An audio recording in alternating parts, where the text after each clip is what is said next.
I have no doubt that at the very least, the bare minimum, you have at least heard a whisper about how homeschooling is different than school.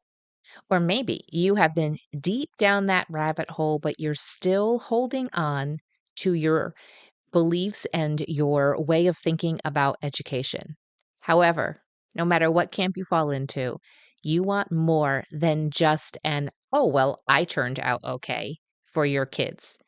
You are seeing that something can be different. And therefore, you chose homeschool to be the path for that.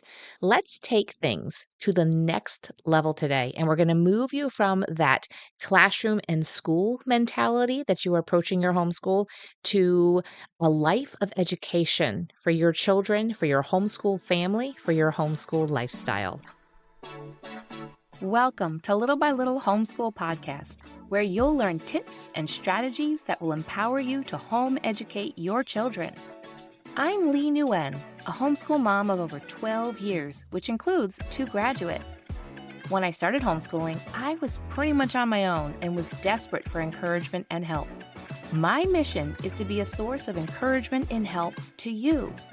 Whether you are just beginning your homeschool journey or you're deep into the homeschool lifestyle, Little by Little Homeschool wants to help you stay the course because all the time you are investing into your children is completely worth it.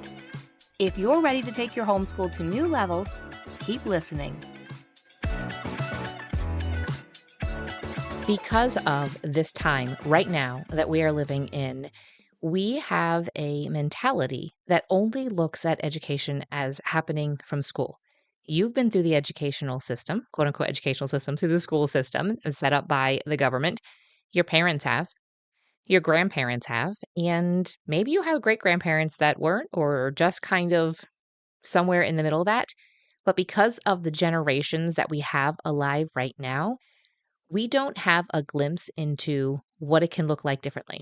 However, there definitely is a revolution that is going on right now. The millions of homeschoolers now, it's just popping up everywhere. And anywhere that I go and I mention something about homeschooling, I will at least, if I don't find other homeschoolers, I will at least hear from somebody like, I'm kind of thinking about that. And I'm like, fantastic. That is step one. But the system causes us to think that the only way to learn, the only way that our children can learn, that therefore you can't teach them, but they have to go through the school system. But also, during that same time, the school system will lift up and put onto pedestal people who had a different education, those that even in the 1900s that had a different type of education. For example, Thomas Edison. People like to say, well, he was homeschooled and look at all that he did. Okay, the school system is teaching a lot about him, his inventions, his life. But I'm like, but wait a minute. He didn't go through the school system all the way through. He's living different. So you can probably think of others that were homeschooled or stepped away from school that maybe even went to college and dropped out of college and went on to create big businesses or whatever it is that they did. And the system will prop those people up and say, wow, look at how great they've done and look at what they've achieved. And you're like, wait a minute. They were homeschooled or they were self-educated, whatever you wanna call it. They didn't necessarily go through the school. So it's kind of funny to me how we just think there's only one way, and yet we want to emulate, and we're taught to emulate those that did things differently. Now, when I began homeschooling my children, we are now in our 14th year. But when I began homeschooling, I simply recreated the classroom at home to the best of my ability with 3 children of different ages and in my house. That felt safe. And I figured, well, it worked for me. It should work for them. But now that I look back, that I have changed my mentality and can think about education differently, I think, I don't know that it necessarily really worked for me because when I think back to then, I didn't enjoy learning. I actually had a really hard time with self education. Sometimes, to be honest, I'll be listening to podcasts. I love to listen to podcasts about health and just how we can have better health. And some of the things, the terms, and I'm trying to put it together, and I'm like, I feel like I'm not that smart and I can't put this together. Now, if I was in school, I would be told, well, you just don't have a science mind. Maybe you should move more into the humanities. But the more I listen, the more I start putting things together and I get really excited. And I hope that you do as well. But when I started homeschooling, I just had a hard time. I also had a hard time hearing the other side that someone else thought something differently. So hearing the other side from what I thought was true and hearing more, thinking, so we'll relate it to health, saying, well, this is what will achieve good health. And then more studies, more information comes out, and it's like, oh, it's actually this different direction. Sometimes it's the opposite. I'm like, oh, okay. And I've gotten good at being able to pick those things apart and then being like, okay, thinking about things critically and saying, you know what, my mind might change. So now I love to learn more. And through this process of me having to break that down, I was able to teach that to my kids too. And they love to know more too. And I love to share with them what I'm learning, and they love to share with me. And that's what I definitely want for you as well. We want to teach our kids. And I've been able to do this not by my own strength, but just the fact of being honest with them and telling them that I got some things wrong. And they know now that it's okay to dig deep. They know that it's okay to change our minds. And they know that it's okay also to become even more solid in what we believe. So I have six, I'm going to say steps here because I feel like there is an order that works best, but you can kind of jump around. That's going to help you move from this classroom and school mentality to looking at homeschool completely different. The first step is to de-school yourself. If you have not listened to episode 282, I highly recommend that you do that. Maybe even pause this episode, go listen to 282, and then come back to this one because this is going to build upon episode 282, where I talked about not just deschooling yourself, your children, but deschooling yourself because it comes from you as the parent, as most likely the mom who's listening to this, but maybe you'll pass this episode on to your husband. But you have to deschool yourself first. You have to think differently in your own mind and be aware of it as well. You can't make a change if you aren't aware of the fact that a change needs to take place and then say and accept that, okay, maybe there are some changes.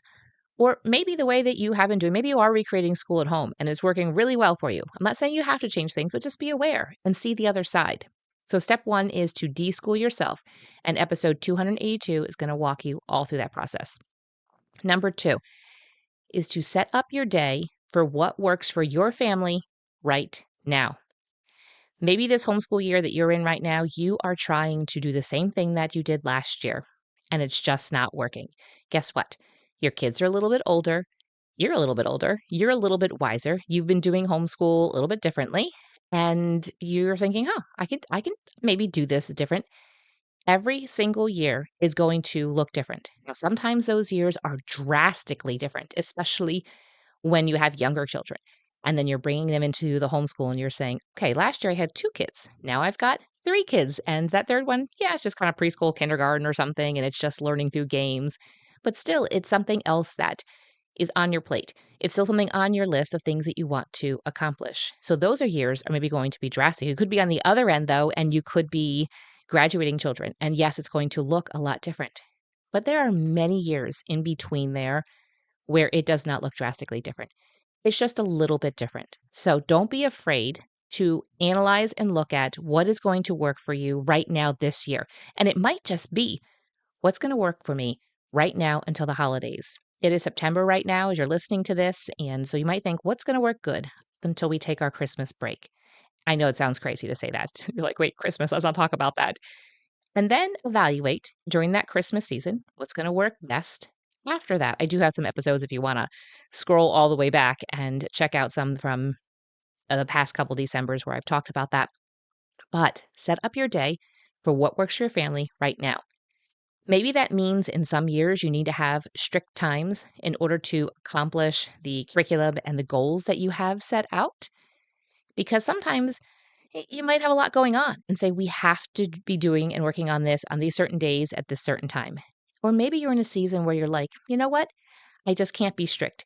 I've got little ones. I just had a baby, or we have all of this other stuff going on. We're fixing up a house, or we've got animals to take care of, whatever the reasons are, and say, I can't be strict. We're just going to work this in. We're going to work in some reading. We're going to work in some math, and we're going to work in talking about some geography and science and all that stuff. But I can't have a set time. You have to look what's going to work for you right now. Maybe it's doing homeschool in the morning. Maybe it's doing it in the afternoon. Maybe it's flopping back and forth. Maybe it depends upon other activities you have. Maybe it depends upon dad's schedule. But guess what? You get to choose. In school, kids have to be there by a certain time. If it's an elementary school, typically it's by 8:55 a.m. so they can be in their classroom and their homeroom can begin at 9 a.m. and they get out at 3 o'clock p.m. Guess what? You don't have to do that. And some of you are freaking out thinking, wait a minute, that's too much freedom. So maybe you need to go back to having a little bit more of a strict time, and that's okay to do. I did that for a lot of years. I still kind of do that, have a set time that we start. But if we had a late night and he sleeps in some, I'm not as strict. But when I had all three of my kids and knew that they were getting to bed on time, they were well rested, we had eaten breakfast, I knew that it was definitely possible to get started at a certain time. And if we didn't, it's because they were just kind of fooling around. Because I also had goals. I had other things that I was doing outside and inside the home and needed time to be able to do that too. But you get to choose. You don't have to do what the school is doing. Number three is that you get to approach your children individually and collectively. So stay with me here. It sounds like, wait a minute, that's two opposite things. When it comes to the individual child, look at each child, and especially when it comes to math and language arts. I highly recommend going back and listening to the episode where I talked about skill subjects versus content subjects. That'll really help you flesh out this math and language arts. And I will drop a link for that and as well as episode 282. Anything that relates, I will drop in the show notes for you to go and listen to and kind of binge a little bit and flesh out this episode. But when it comes to individual subjects, focusing on their math and their language arts, meeting them where they are right now.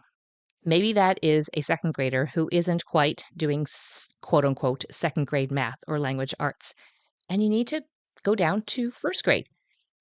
The grades that are listed there is just a way for the curriculum companies to show the different levels. So you can say first grade, but you don't have to think of it in first grade. Just think of it as they're at that level. But for the opposite subject, so maybe it's reading. Your second grader is more so at a first grade level. But in reading, they might be at a second grade or third grade level. Meet them individually right where they are, every single one of your children, for especially some of those subjects, those skill subjects like math and language arts. Then you're like, wait a minute, collectively is the opposite. The rest of the subjects you can do collectively. You don't have to say, oh, my third grader has to be doing third grade science and my fifth grader has to be doing fifth grade science. No, you can do it all together. You can learn so many subjects together. And you might have some children that are really close in age and close even when it comes to the math and language arts and be on the same level. It's okay to do them at the same level because individually you're meeting them at where they're at, but collectively they can do it together as well. Do things that you can do, as many as you can, all together. This will save you hours upon hours upon hours during the day. It's called morning time. It's been the greatest thing ever for my homeschool. There's tons of resources out there, and you kind of have to pick and choose and figure out what's going to work for your family. But that's an opportunity for you to do possibly some of the subjects that you don't always get to. But it's also an opportunity to do those subjects that you definitely want to get to, maybe like science or history, but collectively do as much as you can together. Yes, the school does that, but they also test them individually. You can quote unquote test, which I'm not into testing. If you listen to the episode about the controversial things, I talked about that. But you can together flesh things out and talk about everything. Okay, number 4 is that you don't need textbooks and workbooks for everything. Some of you have a textbook and a workbook for every single subject. So let's go for an example. Now, textbooks and workbooks work really well, especially for things when it comes to math, or maybe you do it online and they just have a notebook that they work on some of the problems and stuff like that. So that's kind of the same thing. Textbook, workbook, or if you do it online, to me, it's kind of the sort of the same thing in this situation. But let's say something like in geography. You don't have to have a geography textbook or a geography workbook. They don't have to prove to you that they know things by writing it down in a workbook. How about if you just get out a map and you look at it? How about if you dive into not just looking at where are all the countries on the map? You can take it slower and say, let's find a couple of countries and just study a couple of countries this year and not just study where they are on a map, but let's study their culture, their history, and let's really learn about them. You don't need a textbook and you don't need a workbook for every single subject. If this is causing you're like, no, no, no, that's too much for me. I'm going to recommend you just choose one subject just this year and put aside the textbook and the workbook and do it differently. Whether that is doing history differently by just reading books about a certain time period and talking about those books and maybe finding some cartoons or videos or documentaries, whatever can kind of supplement. Maybe it's adding in some unit studies instead, but just try one subject and then see how that goes. I'm not asking you to overhaul everything. You don't have to overhaul everything. Just pick one subject. Remember, homeschool can be so much more discussion. It does not have to just be teacher led. And there are some things when you are teaching them or reading them, say it's a new math concept, you're going to be teaching that to them, then allow them to ask you questions back. When it comes to a classroom and a teacher is standing there teaching a new math topic, a new concept, we'll say, and a kid has a question, they can maybe raise their hand and ask a question, but the teacher doesn't have time to answer 20, 30 different questions. You have time to answer the questions from your one child. Homeschool can be a discussion.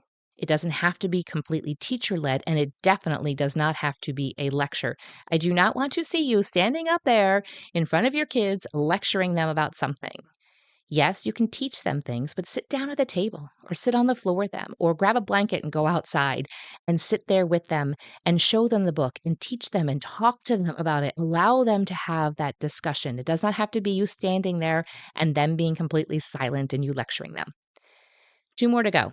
Stop thinking, this is number 5, stop thinking that education at home is less than what happens in school. We can get so caught up in this and think that we aren't doing what we need to do, or hearing about what the children that are in school at the same age as your kids. Maybe your kids have friends who are in school and you hear about what they are doing in school and thinking that your kids are missing out.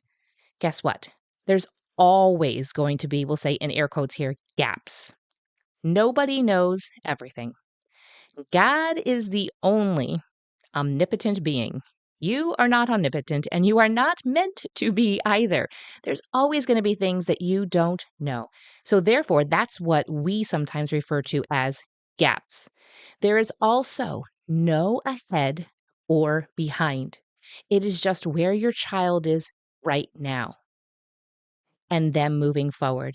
And moving forward might be at very, very small incremental paces, or it might be very large leaps.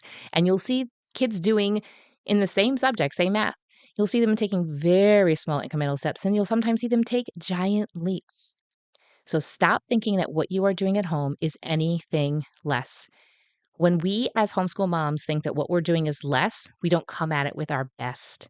And we're constantly comparing. We're looking somewhere else. Put your blinders on, put your head down, do the things that you want to do with your kids for their homeschool.